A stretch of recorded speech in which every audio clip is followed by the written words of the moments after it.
Hello! In this video I will show you how to install Microsoft Edge browser on HUAWEI Nova 13. So you have to start by opening your app gallery and now click on search bar and type in Edge. Then click search and click install.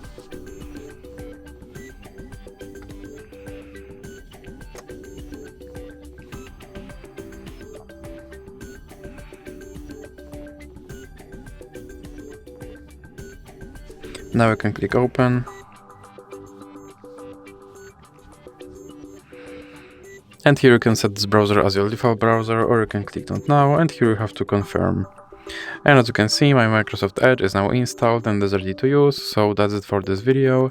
If you liked it, please remember to leave a like and subscribe.